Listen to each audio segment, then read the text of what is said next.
The Grand Hall of the Galactic Sovereignty Council hummed with nervous energy. Representatives from 47 species sat in their designated tiers, the tall, crystalline Vorkai, the many-limbed Dresh, the ancient gas-breathing Ulthane, all staring at the same thing on the holographic display above the chamber floor. One ship, Ambassador Vreel of the Vorkai adjusted his sensory crown and leaned toward his translator unit. "Confirm the scan again," he said quietly. The Dresh Admiral, Sek Than, ran the scan a third time. The results did not change. 1 Human vessel. Designation, USS Dauntless. Classification, unknown. Mass, extraordinary. "They received our emergency broadcast," Sek Than announced to the chamber, his 6 arms folded tight with tension. "The Kreth Warfleet is 4 hours from this station. 212 warships. And humanity, sent 1. Silence swallowed the chamber whole, then came the laughter, sharp and nervous. From the younger Dresh delegates. A few Vorkai made the high-pitched clicking sound their species produced when witnessing something they considered foolish. The Ulthane representative simply pulsed a deep, sorrowful violet. "It is an insult," declared High Consul Marev of the Dresh, rising from his seat. "Humanity pledged alliance with this council 3 of their solar cycles ago. We face extinction-level aggression and they send 1 vessel as a gesture. A symbol." Only Ambassador Diana Reyes of Earth remained seated.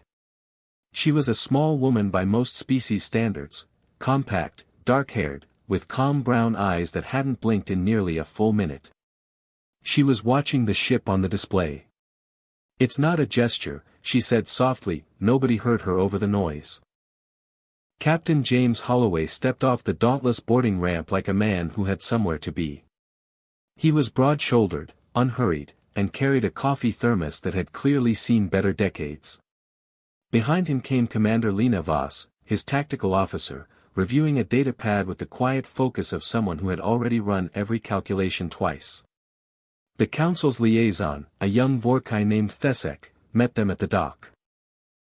Thesek had been briefed to expect human nervousness, perhaps even an apology for the insufficient response. Instead, Holloway looked up at him and said, "You got a battle map of the Kreth approach vector?" Thesek blinked all 4 eyes in sequence. Yes, but Captain, the Kreth fleet numbers over 200. 212. I read the brief." Holloway took a long sip of coffee. "Show me the map." The holographic map of local space spread out across the table like a wound. Red markers, each one a Kreth warship, formed a broad crescent around the station's only viable escape corridor. Lena Voss studied it for 11 seconds. Then she pulled a stylus from behind her ear and began marking lines across the display with practiced calm. "Here," she said. "The Kreth formation is wide. Impressive visually. But they're compensating for a loss of signal cohesion. See how the outer flanks angle inward slightly? Their command ship is keeping formation by brute force transmission rather than distributed relay. That means 1 point of failure," Holloway finished. Thesek stared at the 2 humans. "You mean to attack their command ship directly? Through 200 warships?" Lena capped her stylus. "We don't need to go through them. We need to go under them." She tapped a pale stretch of space below the formation's belly. A region dense with electromagnetic interference from a nearby dwarf star. The Dauntless was built for contested gravity well navigation. This interference field is a problem for their sensors. For us, it's a corridor. Holloway nodded slowly and looked at Thesek. "How long until the council finishes panicking?" Thesek processed the idiom. "Perhaps 1 hour." "Good. Tell them to stay off comms and keep the docking bay clear." He finished his coffee. "We'll be back before dinner." The Kreth fleet never saw the Dauntless coming. She moved through the interference corridor like a blade beneath dark water, silent, purposeful, trailing no exhaust signature the enemy sensors could resolve. The 200 warship formation above was vast and loud and completely blind to what was underneath it. Commander Voss fired once. One precision kinetic lance, humanity's finest engineering, 3 years in development, never yet tested in combat. Punched through the interference field, clipped the electromagnetic underbelly of the Kreth command ship, and detonated inside its primary relay array. The crescent formation shattered instantly. Without centralized command signal, each Kreth captain defaulted to individual judgment. Individual judgment meant hesitation. Hesitation meant disorder. Disorder, against a human crew that had already plotted 17 contingency maneuvers, meant the fight was already over. The Dauntless rose from the interference corridor and moved through the fracturing fleet with the calm confidence of a surgeon.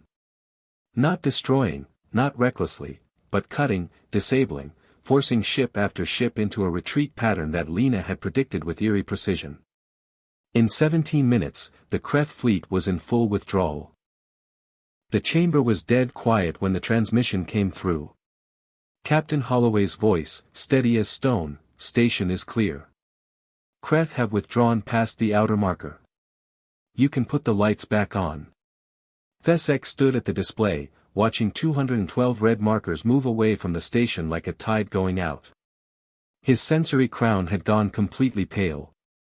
High Consul Marev had not sat down since the battle began. He stood at the edge of his tier, staring at the single blue marker.